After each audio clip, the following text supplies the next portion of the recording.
읽어보시도록 하겠습니다. 네, 다 함께 읽어보겠습니다. 시작! 과잉 자극 시대 기도로 살아남기. 열왕기상 18장 41절에서 45절 말씀입니다. 다 함께 읽어보시겠습니다. 준비 시작! 엘리야가 아합에게 이르되 올라가서 먹고 마시소서. 큰 빗소리가 있나이다. 아합이 먹고 마시러 올라가니라.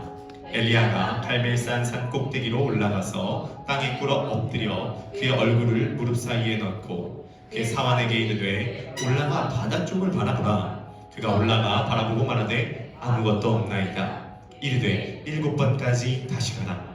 7번째 이르러서는 그가 말하되 바다에서 사람의 손만한 작은 구름이 일어나나이다. 이르되 올라가 아합에게 말하기를 비에 막히지 아니하도록 마차를 갖추고 내려가소서 하라 하니라. 조금 후에 구름과 바람이 일어나서 하늘이 캄캄해지며 큰 비가 내리는지라. 아합이 마차를 타고 이스라엘로 가니. 아멘.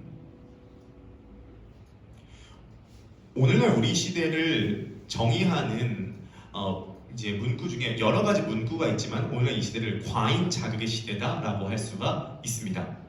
과잉 자극, 무슨 의미죠? 자극이 굉장히 많다는 것이죠.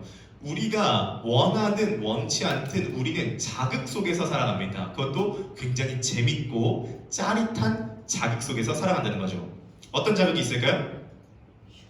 쇼츠, 인스타그램, 유튜브, 넷플릭스, 이런 자극 속에서 살아갑니다. 넷플릭스도요, 한번 들어가서 봐보세요. 저도 넷플릭스를 가끔 보다가 포기하는 게 볼 게 너무 많아가지고 뭐 볼까 고르다가 결국 유튜브보다 끝납니다. 자극이 너무 많아요. 재밌는 게 너무 많아요. 심지어 TV에서도 아예 그렇게 재밌는 걸 광고를 하잖아요. 뭐라고 한 거예요? 즐거움엔 끝이 없다. TV엔 뭐에 끝이 없어요? 즐거움에 끝이 없다는 거예요. 계속 재밌는 게 끊이지가 않습니다. 실제로 그렇습니다. 그 1980년도에 나오는 최초의 미디어 비평사라고 알려지는 죽도록 즐기기라는 하는 책이 있는데요. 그 죽도록 즐기기에서 뭐라고 얘기하냐면 앞으로 시대는 사람들이 죽도록 즐기는 시대가 도래할 것이다. 재미없으면 안 하는 시대가 도래할 것이다. 근데 그 죽도록 즐기기 시대에 문제가 있는데 생각하지 않는 시대가 도래할 것이다. 그 죽도록 즐기기에 이런 내용이 나옵니다. 지금으로부터 100년 전에 오웰이라고 하는 사람이 있었고 헉슬리라고 하는 사람이 있었습니다. 근데 앞으로 미래를 예견할 때 오웰은 이렇게 예견했습니다. 모든 정보가 통제돼서 사람들을 억압하는 시대가 올 것이다. 근데 헉슬리가 반대로 이렇게 얘기했습니다. 아니다. 앞으로 모든 정보가 통제되는 것이 아니라 모든 정보를 다 깔아놔서 그 정보 속에서 사람들을 통제하는 시대가 올 것이다. 오웰은 정보가 차단될 것이다. 헉슬리는 정보가 공개되는데 그 공개된 걸 통해서 사람들이 억압될 것이다. 죽도록 즐기기에 굉장히 소름 돋는 구절이 나옵니다. 이렇게 얘기해요. 이 책은 오웰이 아니라 헉슬리가 맞았다라는 것을 입증해주는 책이 될 것이다. 뭐죠? 오늘날 사람들을 통제하는 건 정보를 통제하는 것이 아니라 다 봐라, 다 괜찮다, 그런 것을 통하여서 뭔가를 통제하는 사회가 올 것이다 라는 것이죠. 더 자극적인 걸 찾아요. 짜릿한 걸 찾아요. 얼마 전에, 그러니까 영화도 계속 자극적인 게 나오고 짜릿한 게 나오죠. 얼마 전에 개봉한 게 이게 파묘라고 하는 영화가 개봉을 했는데요. 지금 극장 개봉 8일 만에 400만 명을 지금 돌파했다라고 합니다. 파묘 굉장히 보고 싶은데 혼자 보기에는 좀 그래요. 왜냐면 그게 좀 무서운 영화거든요. 아주 스릴러고 공포 영화인데 같이 봐야 되는데 같이 봐야 되는 사람이 공포 영화를 못 봅니다. 그래가지고 지금 네, 안 보는 게 좋겠다 하는데 봐보세요. 지금 굉장히 이게 인기가 많은 게 제목부터 보세요. 얼마나 자극적이에요. 파묘, 묘를 판대. 파묘. 굉장히 인기를 얻고 있다는 것이에요. 봐보세요. 오늘날 나오는 컨텐츠, 넷플릭스 컨텐츠 봐보세요. 기본이 때리는 거고 기본이 죽이는 거예요. 그래도 재밌죠. 근데 문제가 뭐냐면은 이거를 안 할 수가 없어요. 저도 파묘 볼 거고요. 저도 넷플릭스 보고 저도 유튜브 보는데요. 문제가 뭐냐면 이 도파민 중독이 되는 거죠. 그래서 완전 독소가 충전되듯이 도파민 중독이 되니까 나타나는 몇 가지 현상이 있는데요. 도파민 중독됐을 때 나타나는 몇 가지 현상이 있습니다. 첫 번째 현상은 뭐냐면 지루한 걸 견디지 못합니다. 지루한 걸 견디지 못해요. 무조건 재밌고 자극적이지 않으면 그것을 견디지 못하는 시대가 왔다는 거예요. 두 번째, 기다리는 걸 못한다는 거예요. 뭔가 기다리지 못해요. 저도요, 배달의 민족에서 시키고 계속 시간을 봐요. 시간 오버되면 굉장히 열받죠. 맛없는 것도 용서 못하지만 너무 기다리는 거 용서 못해요. 빨리빨리 돼야 돼요. 카톡 보내놓고 답장이 안 오죠. 열받아요. 왜 답장이 빨리 안 와? 빨리빨리 와야지. 갑자기 늦으면 이제 이게 열이 점점 받는 거죠. 빨리빨리 돼야 돼요. 뭐든지 기다리는 걸 잘 못해요. 옛날에는 편지 보내고 며칠 동안 기다려야 되는데 요즘에는 카톡 보고 바로바로 답장 와야 되고 바로바로 자극이 와야 되고 이런 거예요. 또 한 가지 문제가 있는데 집중력이 저하됩니다. 집중력이 저하되면 생기는 문제가 뭐냐면 기억력 감퇴 현상이 일어나요. 저도요 오늘 점심에요 은희 형제님이랑 만나서 고기를 먹었는데요 옆에 그 고기를 먹는데 그 밑반찬 셀프바였습니다. 근데 그 밑반찬 중에 양파 이게 적셔 먹는 거 있잖아요. 그래서 제가 그걸 더 먹으려고 이제 양파 더 먹어야겠고 셀프바에 딱 갔어요. 딱 갔는데 셀프바에 도착하자마자 제가 느낀 게 내가 뭐 가지러 왔지? 하늘에 하는 게 잠시 묵도하고 뭐 가지러 왔더라? 잠시 고민하다 양파 이렇게 양파를 뻗다니까요. 이게 뭐예요? 청년 치매 현상. 얕은 치매 현상. 제가 이제 이 설교를 이렇게 이제 하는데 여의자매님이 이제 리허설 할 때 설교 들으는데 어떻게 하면 좋냐? 진짜 어떻게 하면 좋냐? 큰일 났네 어떻게 하면 좋냐? 하더니 설교 끝난 다음에 자기도 강사에 물어볼 거 있어요. 뭐였더라? 걔 자기도 이래요. 자기도 냉장고 문 먹으려고 뭐 생각나서 먹으려고 냉장고 문 열었는데 못 꺼내자 했더라? 이런 거잖아요. 혹시 요즘에 조금 기억났다가 깜빡깜빡한 증세가 있으신 분? 있으십니까? 네, 있으십니까? 가능하다면 자극을 피하시길 추천합니다. 긴 거 해야 돼요. 지금 과잉 자극의 시대 때문에 우리의 생각이 자꾸 짧아지고 있고 중독에 길들여져 있고 더 큰 자극을 찾고 있다는 것이죠. 여러분, 과잉 자극의 시대에 우리들은 기도로 살아남아야 됩니다. 이것을 정복하고 극복할 수 있는 비결은 기도예요. 그래서 오늘은 이러한 주제를 가지고 이 과잉 자극의 시대에 어떻게 기도로 살아남을 것인가 세 가지 토픽으로 살펴보도록 하겠습니다. 첫 번째, 깊이 우물파기. 네, 한번 따라해주면 감사합니다. 깊이 우물파기, 확신을 가지고 우물파기, 우물에서 생수 마시기. 네, 깊이 우물파기, 확신을 가지고 우물파기, 우물에서 생수 마시기. 이 세 가지를 중점으로 함께 말씀을 나눠보도록 하겠습니다. 우리 첫 번째 한번 봐주시겠어요? 네, 첫 번째 깊이 우물파기입니다. 자, 기도라고 하는 것은 제가 생각했을 때 뭐랑 굉장히 비슷하냐면은 우물파기와 비슷합니다. 기도를 했을 때 아무런 감각이 안 느껴지죠. 아무런 감동이 안 오실 때가 있죠. 왜 그랬냐? 파는데 아직 깊이 안 파서 물이 안 나왔기 때문이에요. 자, 우물을 팔 때에 생수가 터져 나와야 되는데 터져 나올 때에 깊이 파는 정도에 따라서 물의 미네랄 양이 다르다라고 합니다. 기본적으로 물이 나오려면 몇 미터 정도 파야 될까요? 기본적으로 15m를 파야 된대요. 조금 더 생수, 아주 시원하고 영양가 높은 물을 마시려면 30m, 대공사는 100m. 자, 사진 한번 보여주겠습니다. 여러분의 모습이요. 우물을 파기를 시작하는 거죠. 이제 초기 증상입니다. 열심히 우물 파고 있는 거예요. 물은 안 나왔습니다. 질문 한번 드려보겠습니다. 여러분들의 기도의 우물은 지금 몇 미터 정도 파지셨죠? 생수가 나오실 정도로 파지셨나요? 서지있으니까 네, 너무 반응을 잘해주셔서 감사합니다. 네, 다들 가만히 있어요. 서지있어요 혼자 이렇게 고개를 절레거려요. 네. 우리가 우물을 파되 깊이 있게 우물을 파야 돼요. 왜냐면 지금은 생수가 필요한 시대이기 때문입니다. 과잉 자극의 시대에 지금 가뭄이 들려있는 것이거든요. 근데 이제 문제는 뭐냐면 지금 시대만 가뭄이 아니라 오늘 본문에 나오는 엘리야의 사건도 지금 가뭄 시대라는 거예요. 엘리야가 지금 활동했을 때 몇 년 동안 비가 안 왔냐면은 3년 동안 지금 비가 안 온 상태입니다. 생각해보세요. 이스라엘 건조 지역입니다. 건조 지역에 3년 동안 비가 안 왔다면 3년 동안 물 없는 상태에서 살았다는 거예요. 생각해보세요. 3년 동안 물 없이 산다. 이거 그냥 머리로만 아니라 진짜 상상을 해보세요. 일단 물이 없다면 3년 동안 목욕을 못합니다. 씻지 못할 거예요.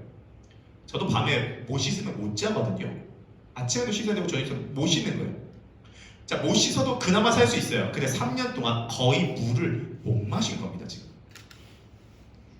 네, 돈 없어, 그러니까 완전 못 마신 거 아닌데 거의 못 마시고 있는 거예요. 하루에 한 컵도 제대로 못 마셨을 거예요. 그리고 되게 더운 지역이었는데. 그러면 더울 때 엄청 더운데 물도 못 마셔보세요. 3년 동안 그 상태가 지속됐다고 보세요. 지금 사람들의 상태가 어떨까요? 네, 굉장히 지금 신경질적이고 짜증나고 건드리면 폭발하고 예민해져 있는 상태입니다. 그때나 지금이나 한번 생각을 해보세요. 사람들의 신경질이 모아지면은 자기를 돌아볼까요? 누구 탓을 해야 될까요? 그때 당시에 누구 탓은 누구를 탓해야 될까요? 왕을 탓하는 거죠. 그래서 왕은 지금 굉장한 위기에 있는 거예요. 아합 왕이요. 3년 동안 비가 안 와가지고 백성들의 원수는 폭발하는데 이거 어떻게 해야 될지 모르는 상태인 거죠. 그때 지금 엘리야가 한 게 뭐냐면 갈멜산 위에 올라가서 기도를 시작을 했다는 것입니다. 근데 기도를 시작을 했는데 어떻게 기도를 했냐면은 굉장히 우리가 반복적으로 좀 봐야 되는 게 있는데 42절 43절 한번 들어봐 주겠습니까? 42절 43절 우리 다 함께 다시 한번 읽어보겠습니다. 시작. 아합이 먹고 마시러 올라가니라. 엘리야가 갈멜산 꼭대기로 올라가서 땅에 굴러 엎드려 그의 얼굴을 물 사이에 넣고 그 사람에게 그대 올라가 바다 쪽을 바라보라. 그가 올라가 바라보고 말하되 아무것도 없나이다. 이르되 7번까지 다시 가라. 자, 여기서 우리가 엘리야가 기도했던 것에 대한 어떤 태도를 배울 수 있는데요. 첫 번째 자세예요. 우리가 기도를 할 때 우리들의 몸의 자세와 기도가 연관이 없다라고 생각하지만 그렇지 않습니다. 몸의 자세와 기도는 굉장히 큰 연관이 있습니다. 지금 엘리야의 기도 자세는 일단 무릎을 꿇었고요. 무릎을 꿇고 오래 기도하는 거 쉽지 않습니다. 해보신 분 아시죠? 방수 없이 지금 갈멜산 꼭대기예요. 산이라고요. 어떻게 될까요? 무릎 계속 꿇고 있으면 엄청 저리고 무릎이 아프겠죠. 무릎을 꿇고 얼굴을 무릎 사이로 지금 박은 거예요.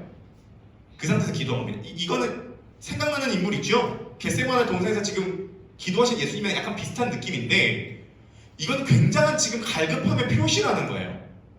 엘리야의 기도 자세를 잘 보시기 바라겠습니다. 그래서 우리가 기도를 할 때도 그냥 기도하는 것이 아니라 정말 내가 하나님 앞에 갈급하다는 자세를 취하는 건 굉장히 중요하다는 것이에요. 두 번째가 있는데 뭐냐면 기도는 우물파기, 깊이 우물파기를 했는데 한 번 기도한 게 아니라 엘리야가 한 번 기도했습니다. 예를 들어 1시간이라고 쳐볼게요. 1시간 기도했습니다. 종에게 이야기합니다. 바닷가 쪽으로 가가지고 비 오나 확인해봐. 갔다 옵니다. 선생님 안 옵니다. 다시 기도합니다. 종에게 눈 뜨고 바닷가 가서 확인해봐. 선생님 안 옵니다. 세 번째 다시 기도합니다. 갔다 와봐. 안 옵니다. 네 번째 기도합니다. 갔다 와봐. 안 옵니다. 다섯 번째 기도합니다. 갔다 와봐. 안 옵니다. 여섯 번째 기도합니다. 갔다 와봐. 안 옵니다. 일곱 번째 기도합니다. 갔다 옵니다. 구름만한 손바닥만한 구름이 보입니다. 자, 봐보세요. 7번씩 계속 반복하는 건 굉장히 깊이 지금 우물을 파는 거예요. 한 번에 된 게 아니라 우리 자꾸 기도하면 한 번에 뭔가 팡팡 되기를 원하는데요. 엘리야는 지금 7번이나 반복적으로 기도를 했다는 것이에요. 끈기 있게 인내하며 깊이 있게 기도했다는 것이죠. 지금 우리는요, 엘리야와 우리를 좀 비교하긴 그렇지만 우리는 지금 25분을 겨우 넘어가고 있어요. 근데 엘리야는 한 번 기도의 우물을 팔 때 7번 하고 있다는 것이죠. 여러분, 포기하지 않고 기도하시기를 주님의 이름으로 축복합니다. 한번 우물을 파시기를 축복해요. 팀켈러 목사님이요, 원래 이 팀켈러 목사님이 이지적인 분이었는데요, 기도하게 된 계기가 있대요. 그게 1999년도였다고 합니다. 1999년도에 큰 사건이 일어났는데 3가지 큰 사건이 일어났다고 합니다. 안 좋은 사건이었어요. 첫 번째, 팀켈러 목사님이 목회하시던 뉴욕에서 쌍둥이 빌딩이 무너지는 사건이 그때 일어났습니다. 도시 전체가 우울증, 집단 우울증 걸렸다고 합니다. 4,000명이 죽었잖아요. 도시 전체가 집단 우울증 걸렸다고 합니다. 두 번째, 캐시 켈러 사모님, 팀 켈러 목사님 아내분께서 크론병이라고 하는 불치병에 걸렸고요. 팀 켈러 목사님 자신도 갑상선 암에 진단을 받았습니다. 99년 동안 최악의 해야 돼요. 캐시 켈러 사모님이 이렇게 얘기하셨다고 합니다. 여보, 우리 함께 기도 시작해요. 기도를 시작하는데 만약에 우리가 상상을 해보자고요. 불치병에 걸려서 의사에게 갔는데 의사 선생님이 이렇게 얘기하시는 거예요. 목사님, 자기 전 몇 시간 전에 이 약을 드십시오. 약을 드시지 않는다면, 하루라도 약을 드시지 않는다면 몇 시간 뒤에 목사님은 죽을 것입니다. 라고 얘기를 한다면 그 약을 까먹고 안 먹는 것을 상상할 수 있나요? 안 먹으면 죽는데? 깜빡했다, 피곤하다, 바쁘다, 용남이 될까요? 아니겠죠. 우리 이렇게 한번 기도해봐요. 그래서 캐시 켈러 사모님과 팀 켈러 목사님이 그날부터 부부하시 기도를 했다고 합니다. 얼마나 철저하게 이걸 지켰냐면은 팀 켈러 목사님이 일이 있어서 지구 반대편에 갔을 때에도 시간 맞춰서 전화로 기도를 하셨대요. 처음에 기도를 딱 시작하는데 기도가 안 되는 거예요. 재미도 없고 어떻게 하는지도 모르겠고 잡생각만 나고 그렇게 목회하시고 신학하신 분도. 그런데 그렇게 2년을 반복을 했을 때에 팀켈러 목사님 이야기 한번 들어보십시오. 이렇게 이야기를 합니다. 두해 남짓 꾸준히 실천하자 조금씩 돌파구가 열렸다. 오르락내리락 엎치락 뒤치락 하기를 거듭하며 그리스도 안에서 단맛 쓴맛을 다 보고 나니 살아있는 기도의 비밀이 새로운 시각에서 한결 뚜렷이 보였다. 기도에 대한 새로운 시각이 한결 뚜렷이 보인 게 몇 년 정도 지나고 2년 정도 꾸준히 깊이 우물을 파니까 결국은 기도에 대한 새로운 시각이 열렸다는 것이죠. 우리 크로스포인트 교회 성도님들께서도 깊이 우물 파실 수 있게 되기를 주님의 이름으로 축복합니다. 약간 헷갈리실 수 있기 때문에 잠시 좀 설명을 드리자면요. 주일날에는 기도 안 해도 하나님과 친해지는 거 문제 없다, 하나님에 가까워지는 거 문제 없다라고 하다가 금요일엔 또 기도 안 하면 안 될 것 같이 이렇게 얘기하니까 헷갈린다. 이게 뭐냐? 기도를 지금 하라는 거냐 말라는 거냐? 깔끔하게 정리하도록 하겠습니다. 자, 복음은요, 복음은 내가, 그러니까 하나님께서 나와 가까이, 복음을 통해서 하나님께서 나와 함께 하시는 건 내가 기도 많이 하고 적게 하고 말씀 많이 보고 안 보고는 상관없어요. 왜냐면 복음을 통해서 하나님과 나의 관계는 언약 관계가 됐다는 건데, 그 언약 관계는 결혼 관계랑 비슷해요. 이번 주 주일날 말씀을 드릴 거지만 결혼 관계랑 비슷해요. 결혼 관계로 묶인 거예요. 결혼 관계로 묶였는데, 예를 들어서 기영자매님이 범순 형제님한테 일도 같이 하고 집에서도 같이 있잖아요. 결혼 관계로 묶였으니까. 근데 자꾸 범순 씨 나랑 함께 있어요. 나 함께 있지. 나랑 함께 해주세요. 나랑 함께 해주세요. 그럼 범순이가 고민하겠죠. 살아야 되나? 이런 고민하겠죠. 함께 있는 건 지금 법적 관계로 묶인 거예요. 그죠? 근데 기도는 뭐냐면 함께 있어도 이 사람의 마음과 사랑을 더 깊이 있게 느끼는 거. 그건 기도로 가능하다는 거예요. 그러니까 조회가 우리 속에 심겨지는 건 은혜로 되는데 그 조회가 확장되는 건 기도로 된다는 것이에요. 구원을 받는 건 복음이지만 복음의 능력을 누리는 건 기도로 되는 것입니다. 그래서 여러분들 기도가 열리실 수 있게 되기를 주님의 이름으로 간절히 축복합니다. 여기 중에서도 가뭄을 맞으신 분들이 계실 수 있습니다. 과잉 자극의 시대에 영성의 가뭄을 맞으셨을 수도 있고요. 뭐 경제적 가뭄을 맞으셨을 수도 있고요. 아니면 뭐 여러 가지 스트레스 받는 상황 가운데에서 좀 가뭄을 맞으셨을 수 있어요. 엘리야 시대와 마찬가지로 3년 동안 물이 없었잖아요. 얼마나 큰 스트레스였겠습니까? 얼마나 큰 압박받는 상황이었겠습니까? 그럴 때 하늘에서 비가 내리시기를 기도하시기를 깊은 우물 파시기를 주님의 이름으로 간절히 축복합니다. 이런 기도에 나오시고 얼마나 좋으세요. 그리고 주일날 오전 예배 없잖아요. 얼마나 좋아요. 오전 예배 없으면 또 집에서 자요. 그지 마세요. 얼마나 좋아요. 10시부터 12시까지 고속도로 기도에 있으시면 인도하는 사람 아무도 없지만 나오셔가지고 우물 한번 파보시는 거죠. 11번에 가까우신 분들이 더 안 나올 수 있습니다. 네, 나오셔서 기도하는 거죠. 이 코드 한번 잡아주시겠습니까? 마음이 상한 자를 고치시는 주님, 하늘의 아버지 날 주관하소서. 주의 길로 인도하사 자유케 하소서. 새 일을 행하사 품게 하소서. 의의 주리고 목이 마르니 성령의 기름 부으소서.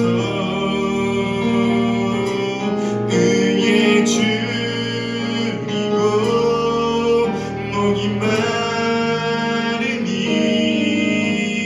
내 잔을 채워 주소서. 성령으로 임하사 성령으로 예우사 주보게 하소서.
성령님의 능력이 성령님의 권능이 나의 능력이 되길 원하고 바라고 기도합니다.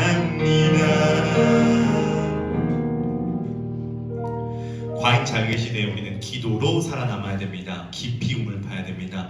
엘리야는 비가 오지 않은 가뭄을 7번 반복해서 기도 포기하지 않고 기도하고 있습니다. 깊이 우물 파고 있습니다. 가뭄을 만날 때 여러분 깊이 우물 파시기 바라겠습니다. 자, 두 번째 만들어 주시면 감사하겠습니다. 확신 있게 우물 파기. 확실히 있게 우물 파기. 자, 우리가 포기하지 않고 우물을 팔 수 있는 이유는 뭐냐면 확신하기 때문이에요. 때로는 그냥 마음을 비우고 뭔가 하는 게 도움이 될 때도 있어요. 우리나라에서 제일 유명한 감독 2명 뽑으면 누구랑 누구 꼽죠?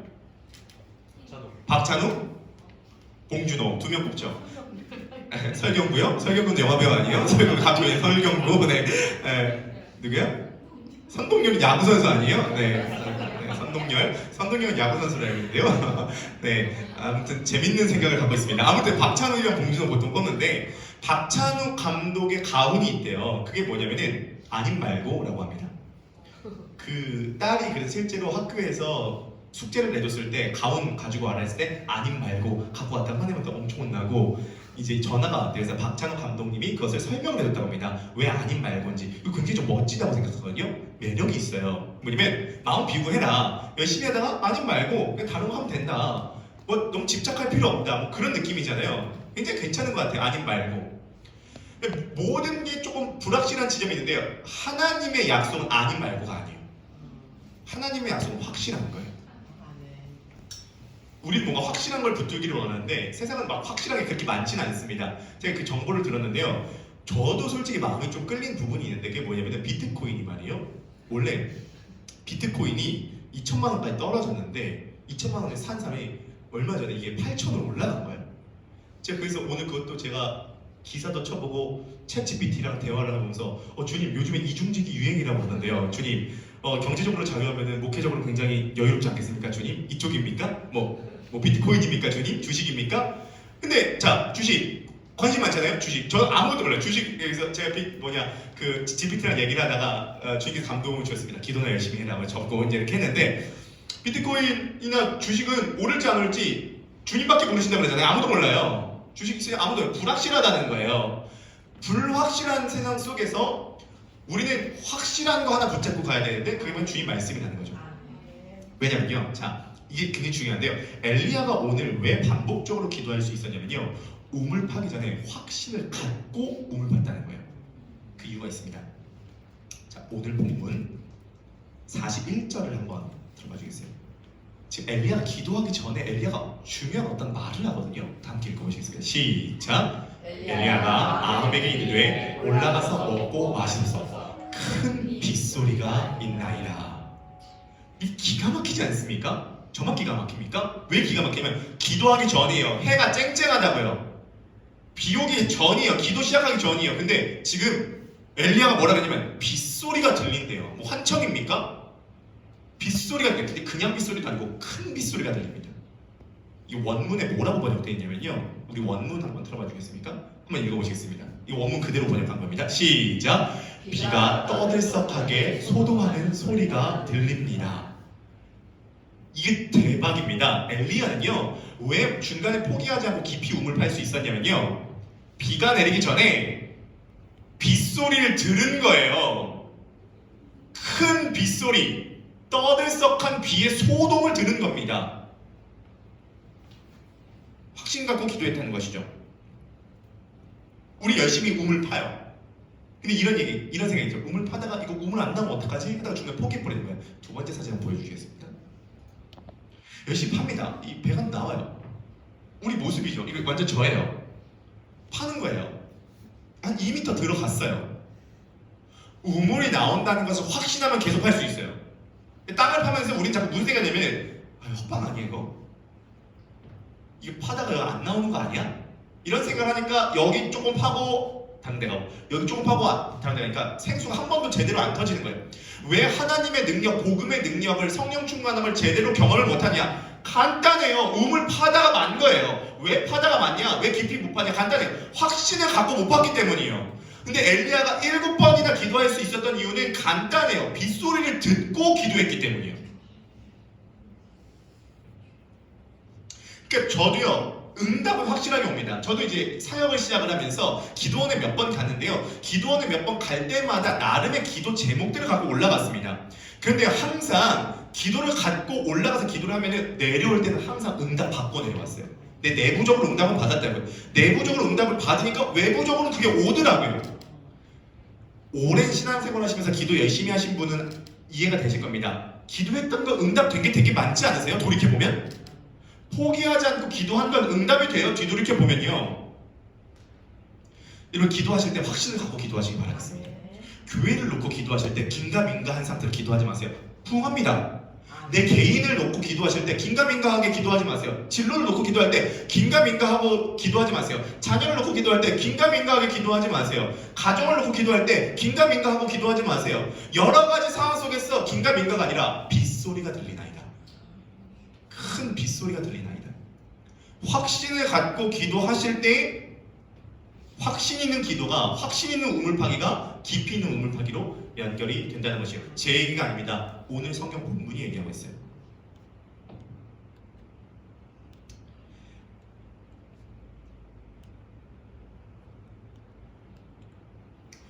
엘리야가 확신을 가졌던 이유는 자기 내면의 확신이 아니었습니다. 기도는 내적 확신이 아니에요. 열왕기상 18장 1절에 보면은 하나님이 약속을 하셨거든요. 제가 한번 읽어보도록 하겠습니다. 많은 날이 지나고 제3년에 여호와의 말씀이 엘리야에게 임하여 이르시되 너는 가서 아합에게 보이라. 내가 비를 지면에 내리리라. 하나님께서 이미 1절에 비를 내리시겠다고 약속해 주셨어요. 우리는 예수 그리스도를 통해서 은혜를 주신다라고 하시는 약속의 말씀 붙잡고 기도하는 거예요. 그거는 이미 하나님께서 말씀으로 정해 주신 거예요. 놀라운 역사가 일어날 줄 믿습니다. 우리 옆에 바라보시면서 확신을 갖고 기도하시기 바랍니다. 깊이 있게 기도하시기 바랍니다. 복음에 대해서도 긴가민가하지 마세요. 정말 죽으신 거 맞아? 나 위해서 죽으신 거 맞아? 죽으라고 얘기 안 했는데 다시 사신 거 맞아? 그냥 확신 갖고 기도하세요. 마지막 세 번째입니다. 우물에서 생수 마시기 한번 읽어보시겠습니까? 시작. 우물에서 생수 마시기. 네, 우물 파기 시작했고요. 확신 갖고 우물 팠고요. 네, 사진 한번 보여주시겠습니까? 네, 이제 우물이 터져 나온 거죠. 15m에서 한 20m 가니까 이제 터진 거예요. 가뭄의 시대에. 근데 여기서 중요한 게 뭐냐면 생수가 터졌을 때는 나만 마시는 게 아니에요. 반드시 옆 사람이 같이 마십니다. 엘리야가 기도해서 하늘에서 비가 내렸을 때 엘리야 위에만 내린 게 아니에요. 이스라엘 전체 내린 거예요. 이게 뭔 의미냐? 내가 기도해서 우물 파서 은혜를 받잖아요. 은혜의 속성은 운동하는 속성이 있어요. 무브먼트 속성이 있습니다. 그래서 내가 기도를 통해서 은혜 받으면 나로 끝나는 것이 아니라 반드시 옆으로 운동해요. 이 굉장히 중요합니다. 그러니까 복음과 기도는 쌍둥이처럼 같이 이렇게 움직여서 운동하는데 미국에서 1차, 2차, 3차 대각성 운동이 일어났잖아요. 1차 대각성 운동, 조나단 에드워즈, 2차 찰스 피니, 3차 D.L. 무디, 1차, 2차, 3차 대각성 운동이 일어났습니다. The Great Awakening Movement가 일어난 거예요. 자, 그러면 1차, 2차, 3차 무브먼트가 일어났을 때 어떤 현상이 일어나냐? 첫 번째, 동일합니다. 첫 번째, 복음의 재발견. 내 행위가 아니라 예수 그리스도께서 행하신 사건을 믿음으로 하나님께 받아들여진다라고 하는 이신칭의의 복음이 땅속에 처박혀서 사람들이 거기에 관심을 안 가지는 거예요. 왜냐면 모든 사람의 기본값은 종교값이니까 내가 행한 대로 받아들이는 데가 익숙하니까. 근데 내가 행한 대로 받아들여진다가 아니라 예수 그리스도께서 행하신 사건을 통해서 받아들여진다가 다시 한번 재발견됐을 때 놀라운 건 오히려 더 사람이 도덕적으로 변했다고 합니다. 내가 도덕적으로 돼서 하나님께 받아들여지는 것이 아니라 다 사신 예수 그리스도를 믿음으로 받아들여지는데 오히려 더 도덕적으로 변화된 거예요. 꼭 기억하세요. 율법은 율법을 지킬 원동력을 제공하지 않아요. 그러나 복음은 율법을 지킬 원동력을 제공합니다. 다시 말씀드립니다. 이거 굉장히 중요해요. 율법은 율법을 지킬 원동력을 제공하지 못해요. 우리는 결국 율법을 지키는 쪽으로 나아가야 돼요. 율법은 율법을 지킬 원동력을 제공하지 못하지만 복음은 율법을 지킬 원동력을 제공해요. 그래서 복음이 중요한 거예요. 그래서 1차, 2차, 3차 대각성 운동이 일어났을 때 복음이 재발견됐고요. 두 번째, 기도가 뜨거웠다는 거예요. 그래서 사실 임재라고 하는 표현도 저는요, 그 임재라고 하는 게 저는 조금 생각해볼 여지가 있는 게, 자꾸 성령님 오소서, 성령님 오셨어요. 그러니까 왜 저는 그 각성이라고 하는 표현이 대각성이잖아요. 사실 각성이라고 하는 표현이 요즘 좀 조심스럽긴 합니다. 왜냐면은 뭐 마약 먹고 신경계가 각성됐다, 카페인 먹고 각성됐다, 학시스 먹고 각성됐다 이런 데니까. 근데 원래 이 대각성 운동이잖아요. 그냥 영어로는 awakening, 깨어났다라는 건데, 이게 뭐냐면 하나님이 임재하셨다라기보다는 이미 약속된 은혜가 왔는데 그것을 내가 발견했다는 거거든요. 그래서 각성이라는 표현을 쓰는 거예요. 대각성 운동. 자, 그런데 1차, 2차, 3차 미국 대각성 운동을 통해서 어떤 일이 벌어졌죠? 사회 전체가 도덕적으로 변했을 뿐만 아니라 선교 운동이 일어났어요. 그래서 어디로 선교 왔어요? 그래서 한국으로 선교 왔잖아요. 그래서 오늘날 우리가 이렇게 된 거예요. 미국의 대각성 1차, 2차, 3차 운동 때문에 한국 선교가 온 거라니까요. 뭐죠? 은혜가 임하고 불이 붙으면 무브먼트 옆으로 옮겨지게 돼 있어요. 엄마가 은혜 받으면 자식이 같이 은혜 받는 거고요. 남편이 은혜 받으면 아내가 같이 은혜 받는 거예요. 왜냐면 생수는요, 터지면 옆으로 이동하거든요. 찬양할 때 참 재밌는 게 뭐냐면, 기영자매님이 앞에 찬양하고 범수님 뒤에서 찬양하잖아요. 저 앞에 보면 참 재밌는 게 뭐냐면, 찬양할 때 기영자매님이 이렇게 같이 손을 들면은 범수이가 보고 오케이 같이 손을 들어요. 오케이 그거구나 하고 같이 손을 들어요.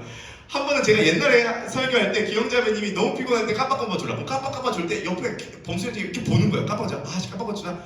이상하가 이 부부가 이게 하나 됐다는 게 이게 느껴지더라고요. 처음에 크로스 포인트 올 때는 또 범순이가 우리 거기 갈까 하고 기영이가 그럴까 하고 또 쫓아가고, 가까이 있는 사람이 영향을 서로 주고받는다니까요. 아멘이십니까? 아멘. 내가 오늘 교회에서, 제가 그래서 하나님께 기도할 때 은혜 받는 게 중요하다고 생각하는 게, 내가 은혜 받아야 은혜가 전달되기 때문에. 생수를 마시되 터지면 옆 사람 같이 마신다는 사실을 믿으시기를 주님의 이름으로 간절히 축복합니다. 결론을 맺고 정리하도록 하겠습니다. 과잉 자극의 시대, 기도로 살아남아야 됩니다. 자극 많습니다. 도파민 중독됐습니다.